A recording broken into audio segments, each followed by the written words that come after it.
Okay, well today there were 3 lunch events, and I'm actually at the third one, which is no longer lunchtime, it's now 2 p.m. or 3 p.m, whatever it is. And the third event today was with Acquia. Now Acquia was launching the first site on govCMS. It's a digital government platform, and Acquia is a digital experience company that has built this government CMS platform. And I'm going to ask Chris Harrop over here, the Asia Pacific Regional Director based in Sydney, and also David Churbuck, the VP of Corporate Marketing from Acquia. First of all, tell us about Acquia, the digital experience company, what it does, and then tell us about this govCMS platform, how it is that you briefly won that, and then basically what the whole platform is and how it's going to help Australia.gov.au to deliver a whole range of government services. Great. Did you want to take the first part of this in terms of the initial overview of Acquia, and then I'll take on the govCMS part of it? I would be happy to. Okay. Acquia is 7 years old, privately owned company based in outside of Boston, Massachusetts. It was started by the inventor of Drupal, open source content management system, a Belgian named Dries Buytaert, who invented it in his dorm room at the University of Antwerp in 2001. It wasn't his garage, but it was still early days. Close, yes. And he released that code into the open source community, and one day realized when he began getting phone calls from corporate users that there was a place in the world that would provide commercial level support. And so in 2007, he started Acquia as a very innovative twist on Drupal, in that it hosted Drupal in the cloud, which before that, people who hosted websites did it in racks with servers, and usually very specific servers as opposed to across a huge data center of resources.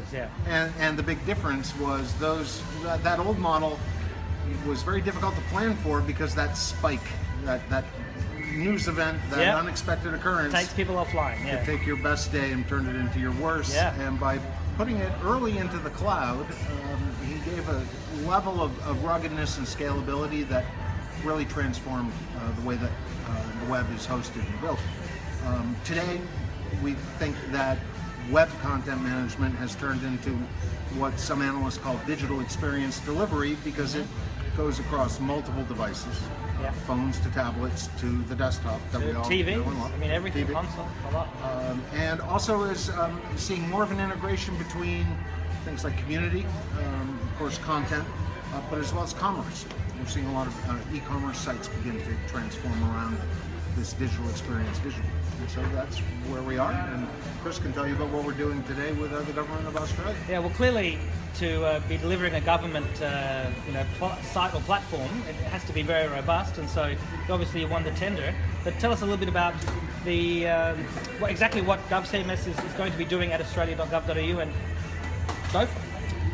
So govCMS is taking our Acquia cloud platform and creating a place where governments can create better and cheaper websites. So what we wanted to do across various conversations over the last few years is take a lot of interest in Drupal, and maybe isolated development in those areas around Drupal and other technologies, and try to consolidate that in a way that allows agencies to embrace development that's been completed. So, I think the way that John Sheridan described it is there's a vast amount of spend on IT at the moment, but for a lot of agencies, they don't necessarily have that wealth of spend to spend on developing their websites. What if we could create a mechanism whereby these websites could benefit from some of the investment that other agencies are making? So the way we're going to do that is within Drupal, there's the concept of distributions. So there will be a govCMS distribution that allows different agencies to develop functionality over time, whilst not compromising anything around how they want the site to look, or the look and feel, or design standards, or security, but allows them to take benefit of the functionality that builds over time. So it's creating a mechanism whereby agencies can co-develop on a single distribution, which allows, over time, better and cheaper websites to be built. So now I can see here on the press release here you've got things like the Get Ready for Government CMS training program. I mean, tell us a bit more about exactly what's going to happen now that this has been launched. Yeah, so the launch date is in February, and so up until that point we're actually taking on some early adopters. Primarily to make sure that the process, procedure, the platform is in place. So as you talked about security, making sure the security accreditation's in place. And so up to that point, you mentioned Australia.gov. So Australia.gov went live yesterday morning onto the govCMS platform. We're also expecting ASADA, the drugs agency, to launch by the end of the year. And then we have another number of agencies that will be part of that early adopter scheme that takes us up to February. And then leading up to that point, as you rightly called out, there'll be we're taking advantage of some of the global Drupal training days. So these are events that happen around the world that are provided by the Drupal community, and we're actually one of the local partners here. Previous Next has actually offered to run AGov, which is the space distribution that govCMS is being built from, the ability to run that training within the local market. We've obviously seen a large amount of uptake there because agencies are looking to find out where govCMS fits in terms of their digital strategy. So I'd say up until February we're going to see a scaling of capability, embracing various partners in the Drupal community that become part of the govCMS program, and really getting ready for that February launch date. And then beyond there, as I said, it will then be, as more agencies come on, there'll be a development of what Drupal and govCMS is over time. Sure, I mean, a lot of other government agencies will have seen what's been done, and they will say, well, we want to upgrade our web platform as well. We need a new interface, a new website, and they'll then contact you and say, help us build one too, or they'll have their own teams doing that. That's right. So I mean, I would say that there is a natural cycle of people looking to refresh their websites, and so this is a non-mandated platform for government. So really, we obviously need to provide a mechanism that gives them cost benefit, that gives them functional benefit to what they have today. So the mechanism that it will be an agency will be able to contact the Department of Finance that's running the govCMS program, and they will engage Acquia on this agency's behalf, and then we will actually be able to develop with the benefit of the large range of Australian providers around the Drupal community to this govCMS program to help move from various technologies onto the govCMS platform. I'm just imagining this as govCMS 1.0, but already you must be working on govCMS 2.0. Yeah, it's I guess exactly that. So it's not something that exists at a moment in time. So imagine at this moment in time we're building up what the initial distribution will look like. So it's taking advantages of the new digital standards. We're obviously having, as I said, ASADA coming on board that is driving some of those functional requirements. A number of other agencies. And so if you imagine, as an agency come on, I'm really something very simplistic, but kind of demonstrates the point. Let's just say an agency comes on and they want calendar functionality that that maybe doesn't exist within the distribution today. The idea is that we're not just going to build that functionality just for that agency. The way that it's going to be built is going to be a capability to build calendar components. It's a module. It'll be a module, but it will be a way of building it that's a framework for building that functionality. So that, because I guess what we realise is that everybody wants to be slightly different. So even though it's a calendar, has very similar functionality, everybody wants it to operate slightly differently. So what we don't want to do is create a mechanism whereby we only just satisfy that particular agency. We want to build something into govCMS that satisfies everybody over time.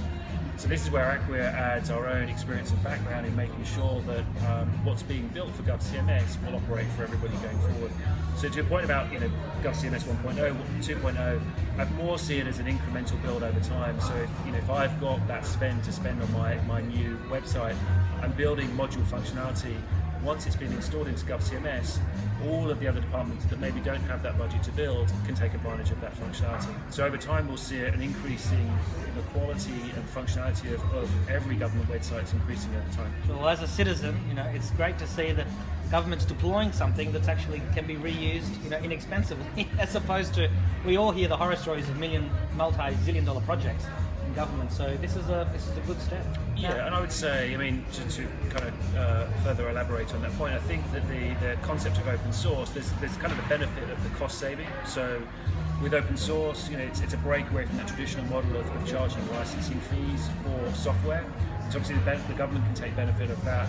And I think outside of government, it may be in corporations that have money to spend, they're moving to open source as well. So we were talking before about NBC deploying all of their Olympic coverage onto the Drupal platform. And that's because of this concept of speed of innovation. So we're not beholden to a group of engineers that sit at one point someplace in the world who are there for the benefit of that vendor.